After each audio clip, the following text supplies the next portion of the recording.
Баршаңызға қайырлы күн достар, менің каналыма қош келдіңіздер. Бүгін сіздерге өте ерекше, өте дәмді болып шығатын дымлема в тесте тағамның рецептісімен бөлісемін. Бұл тағамды естімеген болуларыңыз да мүмкін, бірақ та дәл осы рецептпен жасап көрулеріңізді сұраймын. Еті де, картошкасы да өте жұмсақ, сочный, әдемі болып піседі. Сондықтан видеоны міндетті түрде соңына дейін қарап, менің арнама тіркеліп қоңыраушаны басып қойды ұмытпаңыздар. Ең алдымен 150 грамм кефирімізге 1 шай қасық тұз, 1 шай қасық соданы салып, жақсылап араластырамыз. Бізде кефиріміз кішкене көпіршіктенеді, себебі сода қосқаннан кейін екеуінде реакция жүреді.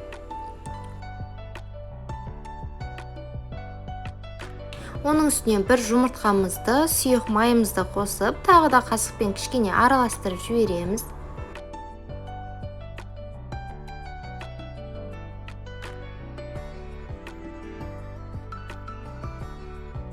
Үстінен алдын ала дайындап қойған електен өткізіп алынған ұнымызды екіге бөліп, осылайша бірінші қасықтың көмегімен, кейін қолдың көмегімен араластырып, жұмсақ қамыр етіп илеп аламыз, және де салафанға салып 10 минутқа қойып қоямыз.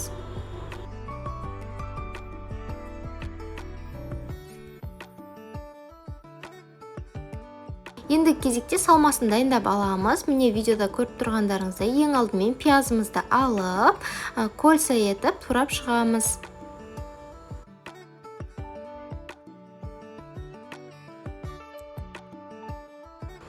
Енді кезекте сәбізімізді алып, өздеріңізге қалай ұнайды, солай турап шығыңыздар. 4 пұшты болса 4 пұш турасаңыздар да болады. Маған осылай әдемі көрінгендіктен осылай турап алдым. Енді картошкамызды алып, үлкен болса 4-5 бөлікке бөліп аламыз. Кішкентай болса 2-3 бөлікке бөліп шықсаңыздар болады. Болгар бұрышымызды да 2-ге немесе 3-ке бөлеміз. Қатты майда болып кетсе езіліп кетеді. Енді кезекте етімізді дайындап аламыз. Мен сиырдың қабырғасымен қара кесек етін пайдаландым. Осылайша етімізді ірі етіп, үлкен етіп турап аламыз. Піспей қалмайды деп уайымдамаңыздар, міндетті түрде піседі. Қойдың етін қабырғаларын пайдалансаңыздар да болады.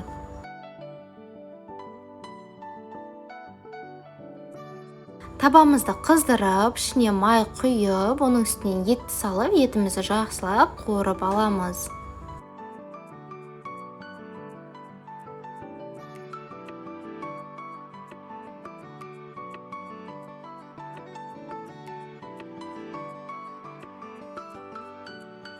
Еттің үстінен пиязымызды салып, пиязымыз өлгенше тағы да жақсылап қуырамыз. 1-2 минуттан қуырсаңыздар болады.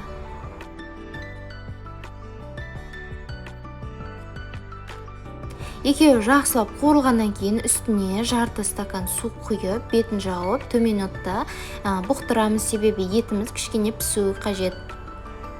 20 минут тұрғаннан кейін біздің суымыз осылайша тартылады. Одан кейін барып үстіне болгар бұрышын, сәбізімізді және де помидорды турауды видеоға түспей қалыпты. Помидорымызды осылай үлкен бөліктерге турап, салып, барлығын тағы да 2-3 минут жақсылап қуырып аламыз. Дәл осы жерде өзіңізге ұнайтын дәмдеуіштерді сеуіп кетіңіз. Мен тұз, қара бұрыш және де универсальный приправасын септім. Барлығын бір қасықтан сеуіп шықтым.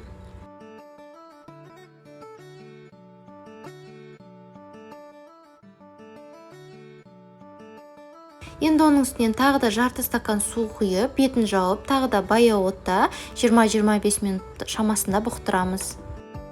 Осы кезде қамырымызды алып, 2-ге бөліп аламыз. Біреуін үлкен, біреуін кішкентай етіп, үлкен бөлігіне осылайша зуала қылып илеп, кішкене ұн сеуіп жібереміз де, қолдың көмегімен басамыз. Қамыр өте жұмсақ, әдемі болады.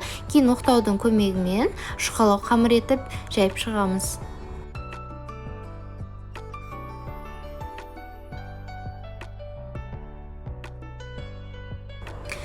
Өздеріңіздің пешіңізге қарай қамырды үлкен етіп жайсаңыздар болады. Менің пешім кішкентайлау болғандықтан мен кішкентай етіп жайдым. Арасына осылай пергамент бумагасын қойып, үстінен біздің дайын болған етімізді жаңағыдай салып шығамыз.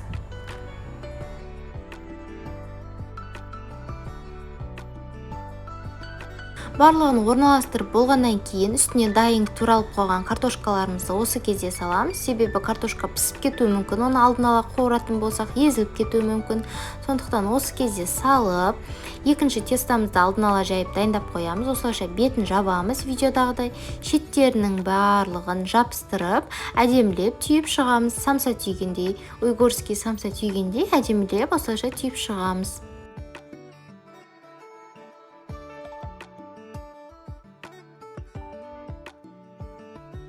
Бетіне бір жұмыртқаның сарысын жағып, әдемілеп щеткамен, үстінен кунжутпен, ақ кунжутпен кішкене мак сеуіп шықтым. Егер сіздерде қара кунжут болса, екеуін араластырып сепсеңіздер әдемі көрінеді. Қызып тұрған пеште 200 градуста 40-50 минут шамасында пісіріп аламыз. Піскеннен кейін ыстықтай осылай дастарханға ұсынсаңыздар өте керемет, өте ерекше тағамдардың бірі болып саналады. Міндетті түрде дәл осы рецептпен жасап көріңіздер. Сіздерге видео ұнаған болса лайк басып, комментарий жазып кетіңіздер. Сіздермен болған арайлым.